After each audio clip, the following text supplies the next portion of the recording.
Hey guys, it's Vampire Mike from Sega CD Universe here with my good buddy Leatherface, and I wanted to do a quick video talking about the Texas Chainsaw Massacre series and my favorite and least favorite films in the series. Pretty sure I own them all. One of them is only out on DVD, so I have the DVD version. Hopefully they do a Blu-ray eventually, but I'm going to talk about them very briefly from my least favorite to my favorite.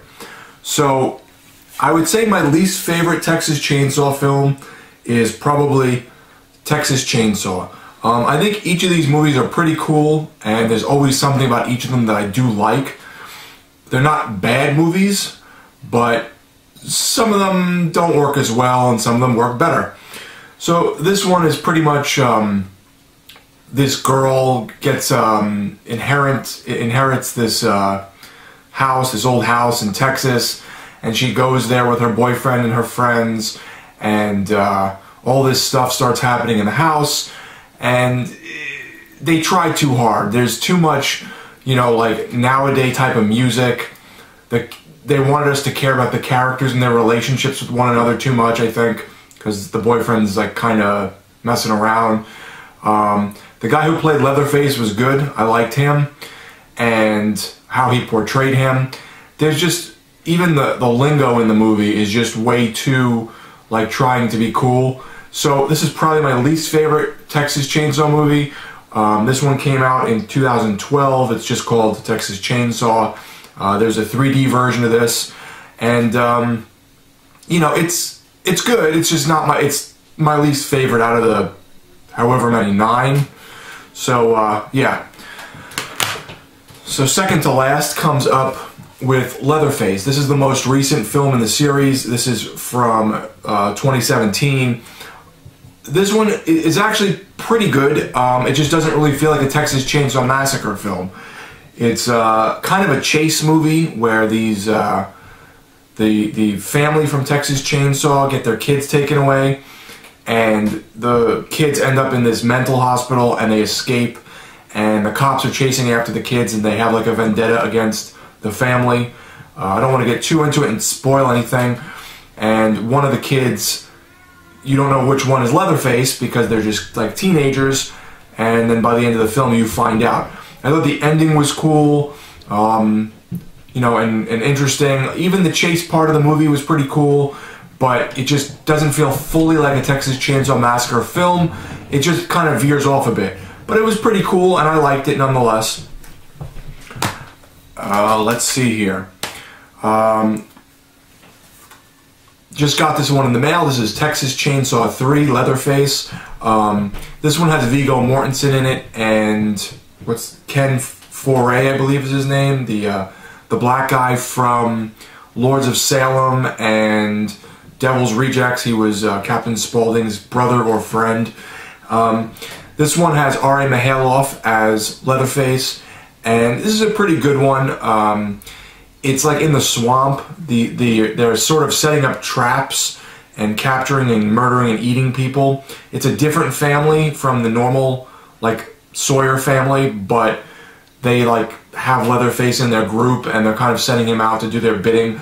I thought R.A. Mihailoff did a pretty good job. I liked the mask in this one. I thought that the characters were all pretty interesting, and there's some good violence. And it's interesting that they're in a swamp instead of, like, you know, a desert or some like foresty area. So that was kind of different. This one came out in 1990. It was banned in like lots of countries when it first came out. And yeah, it's a good one. It's just sort of slow in spots, but then it gets very gory. This one's unrated, the Blu-ray. It comes with an alternate ending that I actually prefer as a special feature. So that's cool. You can watch the alternate ending, and there's a little bit of a documentary on here as well. So this is the third from the bottom. Let's see here. I don't know what order to go in with these, honestly. So this is where it gets tough for me. So these are the remakes, the Texas Chainsaw Massacre and the Texas Chainsaw Massacre The Beginning. And the Texas Chainsaw Massacre has Jennifer Beal in it. The Texas Chainsaw Massacre The Beginning, I don't know any of the actors' names, but they'll look familiar when you see them. This was like the first reboot of the Texas Chainsaw Massacre, and it's actually pretty damn good. I think that Leatherface comes off as insane and menacing, and it's, you know, he's chasing people around just like from the first movie. The beginning is a prequel to this movie, but came out afterwards. R. Lee Ermey is a big star in the film, the drill sergeant from Full Metal Jacket, so if you like him, you'll probably like these movies. I thought they were good. I thought these were really good Texas Chainsaw films, and you know, good reboots. Most of the times remakes and reboots can be, you know, here or there. This one I thought hit the mark. It was good. So this is where people are going to disagree with me. I actually really like this one a lot.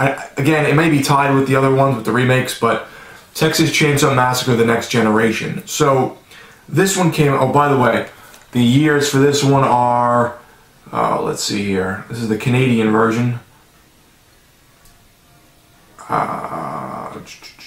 I'm really not seeing the years on here. That's very strange. But 2011 is what it says. That sounds too new. I'm going to say it's before that, but whatever. Texas Chainsaw Massacre: The Next Generation. This movie got filmed. I think Matthew McConaughey and Renee Zellweger were not really very known then. Then they became famous, and they put the movie out, and they tried to get them to not put the movie out because of that. This one takes a weird turn. Just like the way the newest one, the Leatherface with the kids running away from the cops.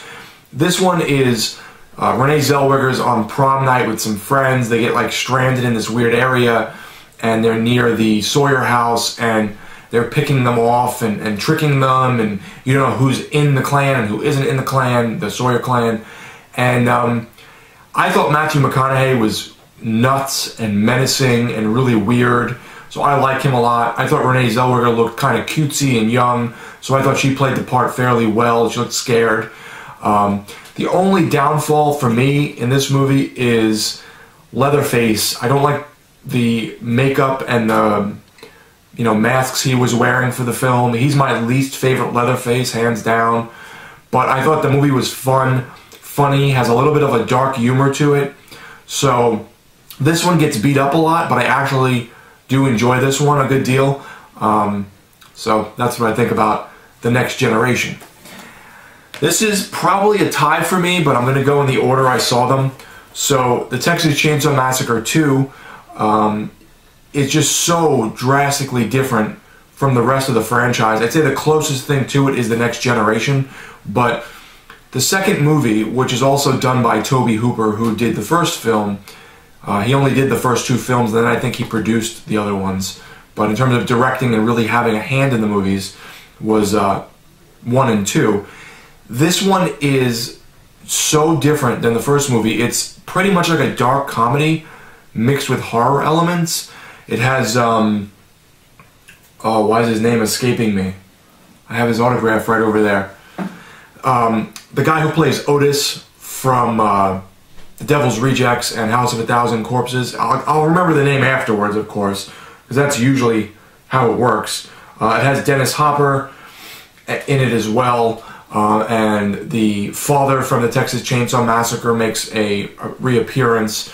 And it's just this weird story about this radio DJ capturing audio footage of, you know, recording of these people getting murdered on the road as they're calling into the radio station and like prank calling, of someone killing them with a chainsaw. So she tries to find out more, and now they start attacking her at the radio station and, you know, capture her. And Dennis Hopper is a cop, and I think one of these people that had died previously was a relative of his, so he's trying to go after them and help the girl and get her to escape.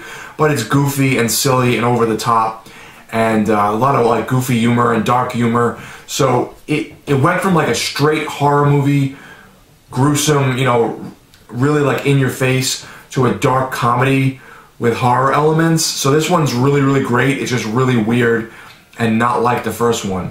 But for me, it probably is tied with the first Texas Chainsaw Massacre. Back when this came out in, I want to say it was the 60s or, yeah, 74. I was going to say early 70s, late 60s. This came out in 74. There was really nothing much like it in terms of gritty sort of realism. You know, the whole movie sort of puts you like on edge. The people are getting chased. Leatherface seems to have no moral compass. He seems completely nuts, but also slow. When they start bringing the family members at the dinner table and they're handing the grandfather the hammer, and the hammer is bashing the woman in the head and she's screaming. The only negative I would say to this film is by the end of the movie I was sick of hearing screaming, because is it Marilyn Chambers, I think? She screams for like the last 30 minutes of the film, like incessantly. But it's a great horror movie. It's not so much scary anymore, but it's definitely intense. And I would say the only other movie to capture that intensity, at least for me, was probably the remake of the Texas Chainsaw Massacre with Jessica Biel. I thought the chasing was really good, and the way they portrayed Leatherface was good. But when you watch one and then you watch two, they feel like completely just off-the-wall, different kinds of movies. If it weren't for the family and Leatherface being in both of them, and them being called Texas Chainsaw Massacre, you'd probably think they were just like weird, offshoot, different films. They're just very, very different, but these are my favorite. I would say if you want straight horror, go Texas Chainsaw Massacre. If you want horror a little bit with comedy elements and like weird humor, then I would go with the Texas Chainsaw Massacre too. Dennis Hopper plays a really weird, over-the-top cop. And if you watch the Texas Chainsaw Massacre 2, Stretch, the girl who plays the radio DJ, also makes a very, very brief cameo as a news reporter in Texas Chainsaw Massacre 3, Leatherface. So there are some homages in each of the films tying in the movies, some like characters or references or even quotes. Actually, speaking of quotes, I always found it really funny that Matthew McConaughey also does in The Next Generation the all right thing. He must do it in every movie, I guess. So, guys, let me know what your favorite Texas Chainsaw Massacre film is. What is your least favorite and why? Thanks, guys, for watching. It's Vampire Mike from Sega CD Universe. Be good.